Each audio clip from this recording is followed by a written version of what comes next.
Romero nació en 1967 en un pueblo de Colorado con un padre estricto al que no le gustaba que pasara todo el día jugando videojuegos, pues más que una afición, Romero estaba totalmente obsesionado y pasaba todo el día fuera de su casa jugando a Asteroids, Pac-Man y cualquier otro arcade que se le pusiera enfrente.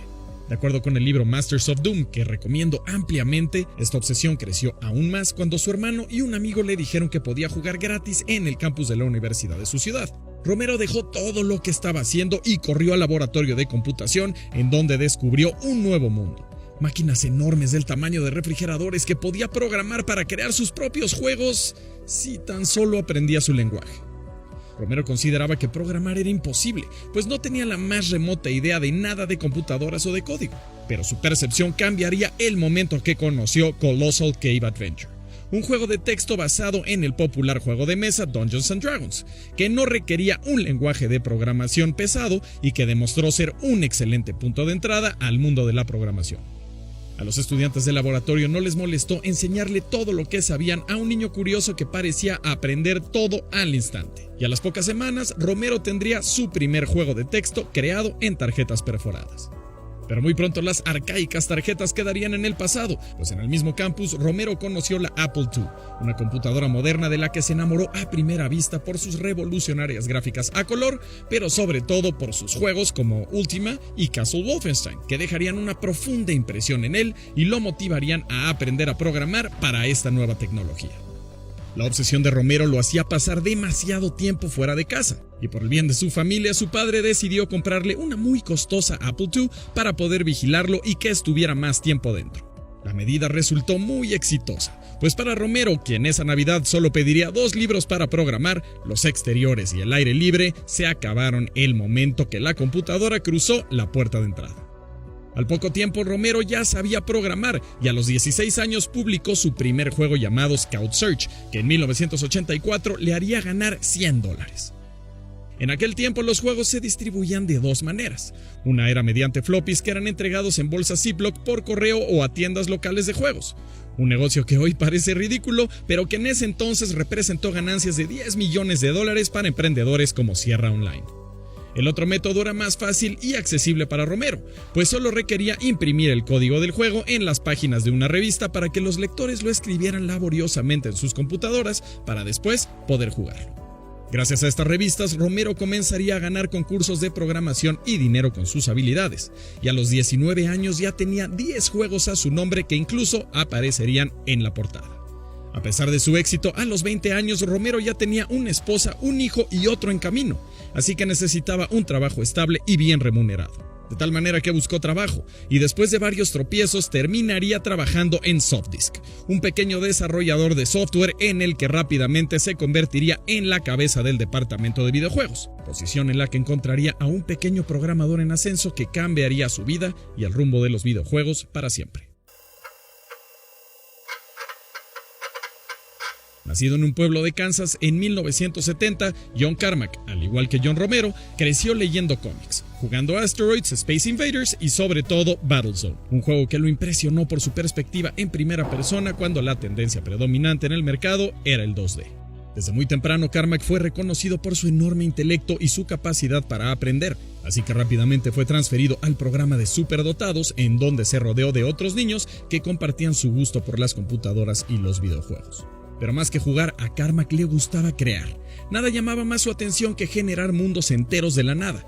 Primero inició haciendo historias complejas e increíbles para jugar con sus amigos el juego de Dungeons & Dragons, pero pronto descubriría el mundo de las computadoras. Un mundo que no solo era más retador e interesante, sino que lo mejor de todo es que no hablaba el extraño lenguaje humano que no tenía mucho sentido para él, sino matemáticas y lógica. Cerca de 1978, Carmack descubrió comunidades en línea que se comunicaban mediante sistemas de boletines de anuncios, un precursor de Internet en el que gente de varias partes del país podía comunicarse mediante chat y foros rudimentarios. En estos lugares, Carmack conocería la ética hacker, gracias a la que comprendería que la mejor manera de generar conocimiento para todos era compartirlo libremente, una idea que lo seguiría por el resto de su vida. Pero el joven Carmack no solo estaba interesado en conocimiento virtual y pronto comenzó a explorar con explosivos, conocimiento que usaría para derretir el vidrio del laboratorio de una escuela cercana para tratar de robar las computadoras que había dentro, lo que le costó 1 año en la correccional de menores. Al cumplir su castigo, sus padres decidieron mejor comprarle una Apple II en la que descubrió que más que jugar le interesaba experimentar con las gráficas y en poco tiempo creó Shadowforge, un juego que le hizo ganar $1000, lo que lo alentó a comprarse una mejor computadora para poder programar de forma más compleja. En poco tiempo, Carmack tendría listo Wraith, su segundo juego que le generaría el doble de ganancias, debido a que era mucho más extenso que otros juegos de la época. Así Carmack, el autodidacta, vivía cómodamente de la venta de sus juegos y disfrutaba de la vida, pues tenía sus propios horarios, sus propias responsabilidades y sobre todo no tenía que darle razones de nada a nadie. En particular, había una compañía que compraba todos sus juegos y que le insistía repetidamente que por favor fuera una entrevista de trabajo, pero Carmack no veía sentido en venderle su tiempo a alguien. Después de mucho tiempo, la insistencia de esta empresa fue tal que Carmack no tuvo de otra que ceder ante sus súplicas e ir a la entrevista. ¿Qué podía perder? El nombre de esta compañía, Softdisk. En 1990, Romero era la cabeza de Gamers Edge, la división de juegos de Softdisk, una pequeña compañía que se dedicaba a distribuir software de manera mensual por medio de suscripciones. La responsabilidad de Romero era hacer juegos y rápido, así que de inmediato se puso a buscar ayuda. Un amigo de la compañía le dijo que había un geniecillo en ascenso llamado Carmack que programaba muy buenos juegos de forma externa. Así que Romero hizo todo lo posible para conocer a esta persona hasta que al final lo convenció. Cuando Carmack llegó a la oficina, la junta fue explosiva. La personalidad de Romero, energética e intensa, lo hipnotizó de inmediato. Pero lo que realmente lo cautivó fue el gran conocimiento de programación que tenía. Al fin Carmack conocía a alguien que no solo podía llevarle la plática, sino también enseñarle. Después de la entrevista no le fue difícil aceptar la oferta y unirse a Softdisk. En cuanto comenzaron a trabajar juntos, Romero y Carmack reconocieron sus fortalezas y debilidades de inmediato y supieron cómo hacerlas funcionar. A Carmack le gustaba hacer los fundamentos del juego, el motor, la lógica y la geometría, mientras que a Romero lo que le interesaba era el diseño del juego, la creatividad, la imaginación y el gameplay. Era la mezcla perfecta. En este tiempo todos los juegos de PC eran iguales, simples pantallas que cambiaban lentamente al salir de un cuarto. En cuanto a gráficos, las limitaciones de las computadoras de la época eran muy aparentes, pues dependían totalmente de un procesador que no estaba diseñado para generar gráficos, por lo que los juegos de PC parecían aburridos y lentos a comparación de lo que ofrecían las consolas con una arquitectura basada en optimizar los gráficos, como el Nintendo, que con Mario Bros. Había cambiado por completo la forma de diseñar juegos. Las limitantes de la PC presentaron un reto para Carmack, quien se dio a la tarea de crear un motor capaz de igualar la velocidad de las consolas mediante poderosa optimización. Una noche, la inspiración llegó a Carmack e ideó cómo imitar el desplazamiento horizontal de las consolas mediante trucos avanzados. De inmediato se dio a la tarea de recrear el primer nivel de Super Mario Bros. 3, cosa que logró en una sola noche. El demo se llamaría irónicamente Dangerous Dave in Copyright Infringement.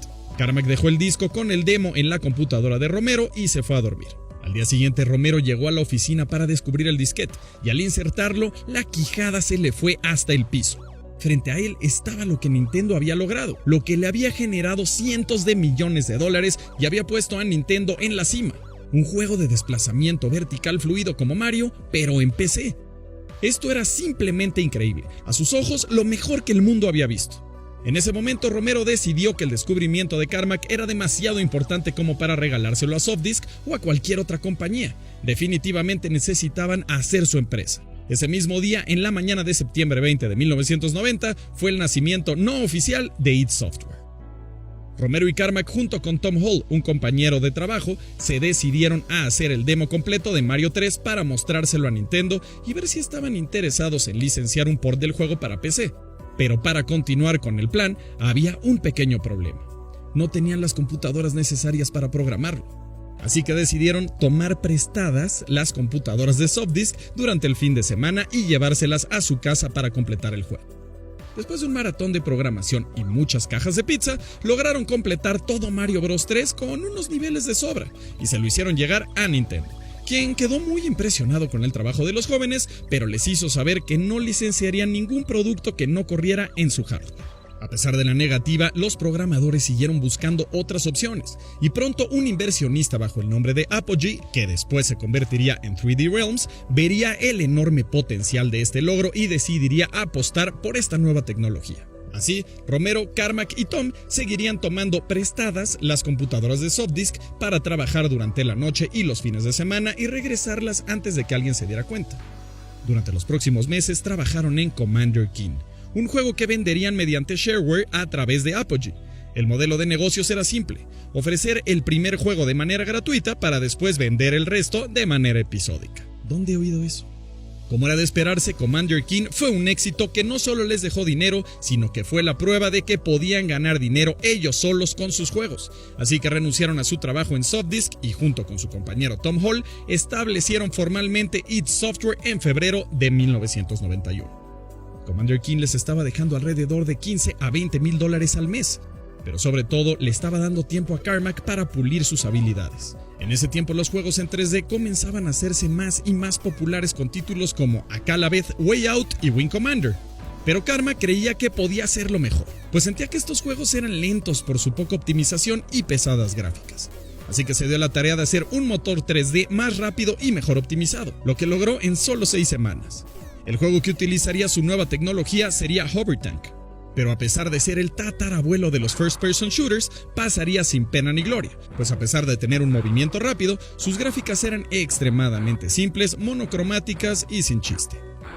Pero para Carmack esto solo era el inicio y se dio a la tarea de mejorar su motor e implementar una nueva técnica llamada Texture Mapping, que le permitiría añadir diversas texturas a los simples bloques de un color.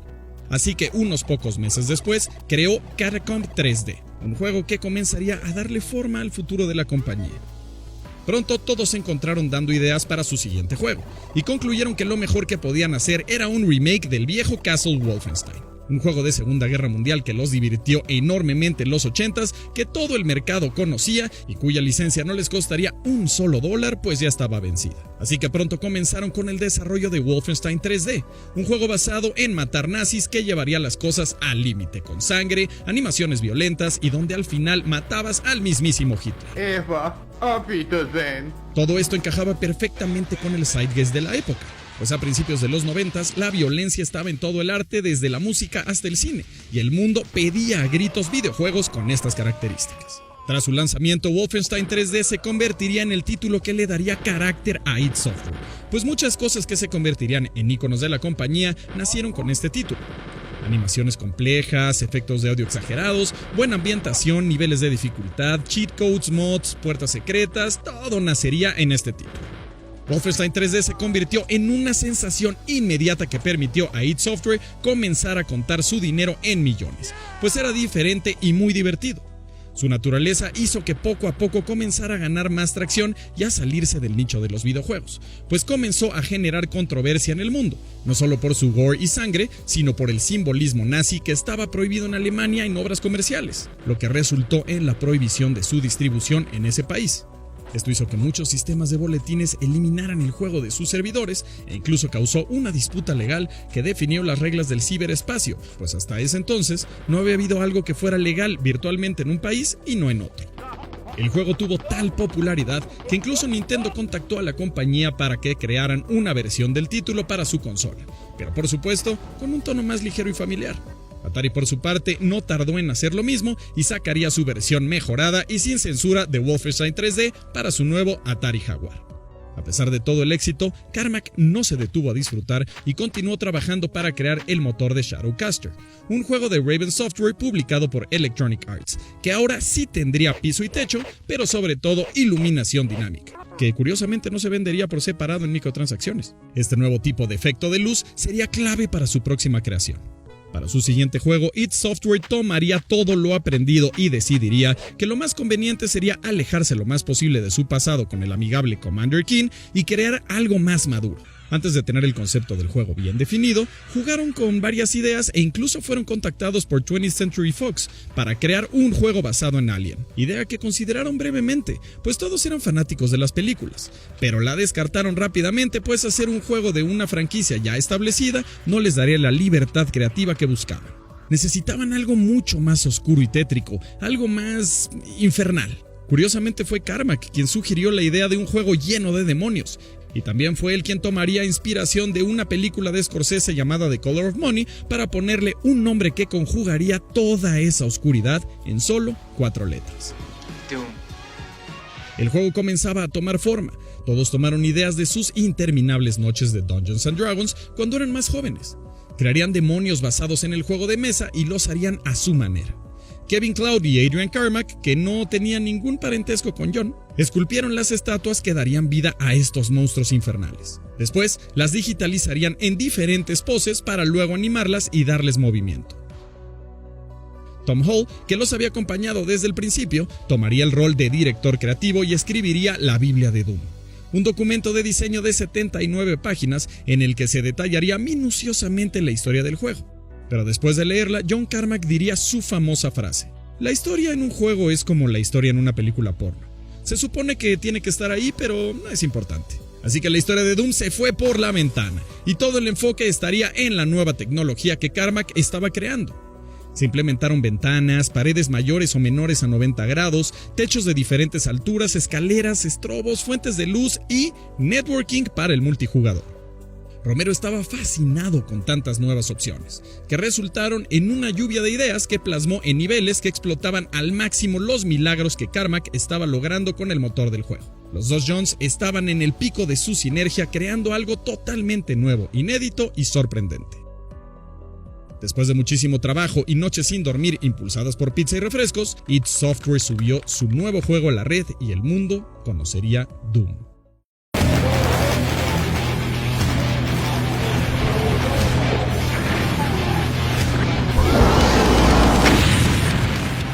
El mundo no estaba listo para Doom. No había computadora en el mundo que no lo tuviera instalado. Al caminar por cualquier oficina del mundo podías escuchar los gruñidos y los balazos del juego. Las redes de las universidades se cayeron por gente que estaba jugando en línea todo el día, y en Microsoft el juego fue descrito como un fenómeno religioso, que hasta llegó a ser un chiste en la popular serie de Friends. You guys want to play Doom? Doom era lo más adictivo que el mundo había visto. Incluso se cuenta que Trent Reznor, líder de Nine Inch Nails, al final de sus conciertos no tenía tiempo para groupies, fiestas, alcohol y drogas, pues tenía una cita con su respectiva dosis de Doom. Al poco tiempo de su lanzamiento se calcula que había cerca de 10 millones de copias de Doom instaladas. Esto era más que las versiones de Windows 95 en las máquinas de todo el mundo. Por supuesto que esto llamó la atención de Bill Gates, quien consideró comprar id Software, pero se conformó con disfrazarse para lanzar Doom personalmente para Windows 95 y así poder impulsar esta plataforma no solo como una de productividad, sino también de juegos. Este movimiento daría pie a la creación de la interfaz de programación DirectX, que sería la piedra angular que colocaría a la PC como el lugar donde jugar videojuegos y que a su vez sería el precursor del Xbox, una de las consolas más populares del mundo hasta el día de hoy. Pero Doom no era un simple juego, sino un motor que podía ser modificado para crear otros juegos. Así que lógicamente inició una oleada de títulos similares a él, como Descent de Interplay, Dark Forces de LucasArts, el magnífico e inigualable Hexen de Raven Software y Marathon, creado por una pequeña compañía que tal vez conozcas llamada Bungie, quienes pronto cambiarían el panorama con su aclamado Halo. Hasta el momento, a este género de juegos se les conocía simplemente como clones de Doom, título que con el tiempo cambiaría a First Person Shooters, un género que dominaría toda una era y que generaría ganancias de decenas de miles de millones de dólares a nivel global. La influencia de Doom hizo que el 3D de los juegos llegara para quedarse, logró que los FPS dominaran el mundo, que la modificación de juegos se volviera una importante subcultura que dio lugar a grandes clásicos, que el multiplayer se convirtiera en la norma y fue pionero en el free-to-play, antes conocido como shareware, que ahora es el modelo de negocios más popular en el mundo. Pero también impulsó importantemente la adopción de Internet, pues en sus inicios Internet era principalmente utilizado por cuerpos militares y científicos para intercambiar información seria. Pero ahora tenía un nuevo propósito para un nuevo tipo de personas: descargar Doom y jugarlo con gente de todo el mundo. Así que en realidad hay mucho que agradecerle a Doom, pero sobre todo a esos dos adolescentes que gracias a su pasión por la programación, por los videojuegos y con su enorme visión, lograron cambiar el mundo. Si quieres más videos como este, no olvides suscribirte al canal y darle click a la campanita. Yo soy Thrash y nos vemos la próxima.